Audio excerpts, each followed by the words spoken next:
आखिर कौन है जॉय बॉय? वन पीस के लेटेस्ट एपिसोड के अंदर हमने जॉय बॉय का नाम बहुत बार सुना है, लेकिन रियलिटी में वन पीस के वर्ड के अंदर हमको जॉय बॉय के बारे में इतना कुछ बताया नहीं गया, नहीं हमको उसके बारे में ज्यादा कुछ पता है। वन पीस के वर्ड के अंदर हमने सबसे पहले जॉय बॉय का नाम सुना था फिशमैन आइलैंड के ऊपर, जहाँ पर निको रॉबिन ने एक पोनीग्लिफ को पढ़ा था, जिसके ऊपर जॉय बॉय ने फिशमैन आइलैंड के लोगों से माफी मांगते हुए कुछ लिखा था। जहाँ पर हमको पता चलता है कि जॉय बॉय ने फिशमैन आइलैंड के लोगों से बोला था कि जो जायंट शिप है नोवा, उसका और पोसेडन की पावर्स का यूज करके वो पूरी की पूरी फिशमैन आइलैंड को सरफेस के ऊपर लेके आएगा। जहाँ पर फिशमैन आइलैंड के लोगों का बहुत पहले से ड्रीम रहा है कि वो बाकी अदर लोगों के साथ में आके सरफेस के ऊपर रहे, जहाँ पर नॉर्मल लोग उन्हें नाइस लेव की तरह देखे, नाई किसी एंटिक पीस की तरह देखे कि भाई ये कुछ ज्यादा रियल टाइप का जानवर आ गया। लेकिन यार किसी रीजन की वजह से जॉय बॉय अपने प्रॉमिस को पूरा नहीं कर पाता है, इसलिए वहाँ पर पोनीग्लिफ के ऊपर जॉय बॉय ने फिशमैन आइलैंड के लोगों से माफी मांगी है। जहाँ पर हमको पता है कि जॉय बॉय नाम का बंदा 800 सालों पहले वाइल्ड सेंचुरी के अंदर एग्जिस्ट करता था, लेकिन जब 20 किंगडम मिलकर वर्ल्ड गवर्नमेंट बनी तब उन लोग ने पूरी के पूरी वाइल्ड सेंचुरी के बारे में जितनी इन्फॉर्मेशन थी वो सारी मिटा दी। यहाँ तक कि जो लोग वाइल्ड सेंचुरी के बारे में इन्फॉर्मेशन रखते थे या वाइल्ड सेंचुरी की लैंग्वेज को पढ़ सकते थे उन सभी को मिटा दिया। जहाँ पर वर्ल्ड गवर्नमेंट ने पूरे के पूरे ओहरा को एक बस्टर कॉल के अंदर उड़ा दिया। उसके बाद में हमें लेटेस्ट एपिसोड के अंदर पता चला कि वर्ल्ड गवर्नमेंट 800 सालों से एक डेविल फ्रूट के पीछे पड़ी है, जो कि अभी लुफी के पास में है, जिसको हमें शो के स्टार्टिंग से गम गम फ्रूट के नाम से बताया जा रहा है। लेकिन हमको लेटेस्ट एपिसोड के अंदर पता चला कि जो लुफी का डेविल फ्रूट है वो मिथिकल जॉन फ्रूट है, जिसका नाम है एटो एटो नोबी मॉडल निका, जो कि जॉय बॉय का डेविल फ्रूट है। इसीलिए जब लेटेस्ट एपिसोड के अंदर लुफी काइडो के हाथ से मारा जाता है अपने डेविल फ्रूट का अवेकन कर लेता है, तब हम देखते हैं कि जुनिशा बोल रहा है कि जॉय बॉय अभी 800 सालों के बाद में फिर से इस दुनिया में वापस आ चुका है और मैं 800 सालों से जॉय बॉय के रिटर्न का वेट कर रहा था। जहाँ पर हमको पता है कि जो जुनिशा है वो एक जॉय बॉय का कंपेनियन है, जिसको जॉय बॉय ने उसके किसी क्राइम को जिसे पनिशमेंट दिया है, जिसके वजह से वो समंदर के चक्कर काटता रहता है। और जब तक जुनिशा को कोई वैसा ऑल थिंग्स का यूज करके कोई ऑर्डर नहीं देता तब तक वो अपनी पनिशमेंट को दोहराता रहेगा। जहाँ पर हम देखते हैं कि जुनिशा को बस दो ही लोग ऑर्डर दे सकते हैं, एक तो ये अपना मंकी लुफी जो कि जॉय बॉय है, सेकंड है अपना मोवान उसके जिसके अंदर ओडेन का खून बह रहा है। तो बात करें वन पीस की तो हमको पता है कि वन पीस जॉय बॉय का ट्रेजर है, जो कि उसने लापटेल के ऊपर छोड़ के रखा है, और अपना पायरेट किंग गोल्डी रोजर पहला बंदा था जिसने वन पीस को ढूंढा था। और उस टाइम जॉय बॉय के साथ में वहाँ पर ओडेन भी था, इसलिए ओडेन को पता था कि जॉय बॉय अभी 20 सालों के बाद में वानो के अंदर अपेयर होने वाला है, इसलिए वो अपने वानो के गेट जॉय बॉय के वेलकम के लिए खोलना चाहता था, लेकिन उसके पहले वो मर जाता है। ओडिन ने अपनी पूरी की पूरी जर्नी को अपने जनरल के अंदर लिख के रखा था, जिसकी वजह से काइडो और किंग को जॉय बॉय के बारे में पता चलता है। लेकिन ओडिन ने अपने मरने से पहले अपने जनरल के अंदर से इंपॉर्टेंट पेजेस को फाड़ दिया था, जहाँ पर जब यामाटो को ओडिन का जनरल मिलता है तो उसके अंदर से कुछ पेजेस गायब रहता है। जहाँ पर जब काइडो को पता चलता है कि जॉय बॉय अपने मरने के टाइम पे अवेकन होगा, इसलिए वो बार बार मरने का ट्राई करता रहता है। उसको लगता था कि वो खुद जॉय बॉय है, क्योंकि वो किसी भी फाइट के अंदर हारा नहीं था, इसलिए वो बार बार मरने का ट्राई कर रहा था, लेकिन हर बार वो जिंदा बच जा रहा था। लेकिन इतना सब ट्राई करने के बाद में जब उसको पता चलता है कि वो तो जॉय बॉय नहीं है, इसलिए वो किंग को बोलता है कि जॉय बॉय वो बंदा रहेगा जो कि मुझे हराएगा। जहाँ पर किंग हंसते हुए काइडो को बोलता है कि तुमको हराने वाला अभी तक तो फायदा नहीं हुआ, इसका मतलब जॉय बॉय तो एक बस थेरी है। उसके बाद हम देखते हैं कि अपना मंकी लुफी 20 साल बाद वानो कुनी में पहुंच जाता है, अपनी डेविल फ्रूट को अवेकन कर लेता है और एक बार फिर से 800 सालों बाद जॉय बॉय इस वाली दुनिया के अंदर आ जाता है अपने प्रॉमिस को पूरा करने के लिए। जहाँ पर जॉय बॉय एक अफ्रीकन गॉड भी था, जो कि गॉड था होप और म्यूजिक का, जिसने स्लेवरी कम करके लोगों के अंदर जॉय और म्यूजिक को प्रमोट करा था। वो अपने ड्रम्स को बजा के लोगों के बीच में हैप्पीनेस को लाता था। जहाँ पर हमको वन पीस के वर्ड के अंदर भी जॉय बॉय को इसी तरह से रिप्रेजेंट करा गया है। हमें वन पीस के वर्ड के अंदर बताया गया है कि जब जॉय बॉय का रिटर्न होगा तब वो सभी लोगों के मुंह के ऊपर एक स्माइल रखेगा अपने ड्रम्स ऑफ लिबरेशन को बजा के।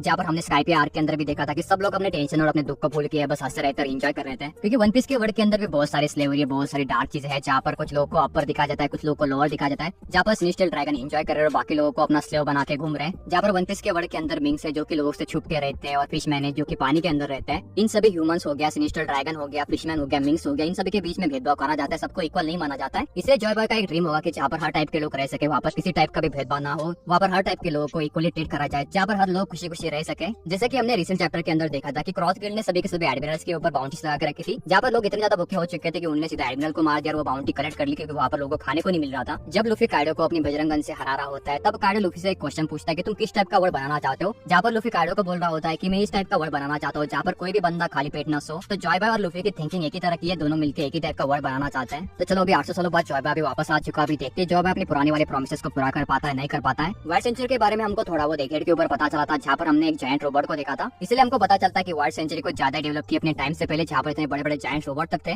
शायद से पूरी की पूरी वाइल्ड सेंचुरी इतनी ज्यादा डेवलप नहीं रही होंगी। वाइल्ड सेंचुरी के अंदर एक ऐसा किंगडम होगा जो कि डेवलप होगा, और उस वाले किंगडम का रूलर जॉय बॉय हो सकता है। उस वाले किंगडम के ऊपर अलग अलग टाइप के लोग रहे होंगे, इसलिए उन लोग ने इतनी ज्यादा डेवलपमेंट करी होंगी, लेकिन उन लोग की डेवलपमेंट बाकी अदर 20 कंट्रीज को पसंद नहीं आई होंगी, इसलिए उन लोग ने वर्ल्ड गवर्नमेंट को बनाया और उस कंट्री को एग्जिस्टेंस ही मिटा दिया, जिसकी वजह से जॉय बॉय ने जो प्रॉमिस करा था फिशमैन आइलैंड के लोगों से, वो वाला प्रॉमिस वो पूरा नहीं कर पाया। जहाँ पर शायद से जुनिशा का भी उसके अंदर कोई हाथ हो सकता है, और शायद से अपने पूरा का पूरा किंगडम डिस्ट्रॉय होने से पहले जॉय बॉय ने अपनी जो स्टडी थी, अपना जो रिसर्च था, या अपने किंगडम्स के जो लोग थे उन सारे के सारे को लापटेल के ऊपर शिफ्ट कर दिया, वही वन पीस हो। और बाकी बचे जो उसके प्रॉमिस हो लुफी पूरा करेगा, जहाँ पर उसने बोला था कि वो फिशमैन आइलैंड को सरफेस के ऊपर लेके आएगा। और जहाँ पर अभी के जो एंशिएंट वेपन है जो कि पोसाइडन शिरा, उसी उसके पावर्स का यूज करके वो पूरे के पूरे फिशमैन आइलैंड को सरफेस के ऊपर लेके आएगा। तो अपना monkey D Luffy Joy boy है जो कि अपने पुराने प्रॉमिस को पूरा करेगा और वन पीस के वर्ड के अंदर स्लेवरी और बाकी जो चीजें उनको खत्म करेगा। तो होपफुली आपको आज का वीडियो पसंद आ गया होगा, तो इस वीडियो को लाइक करके चैनल को सब्सक्राइब कर देना। तो मैं मिलता हूँ आपको नेक्स्ट वीडियो में, तब तक के लिए सायोनारा।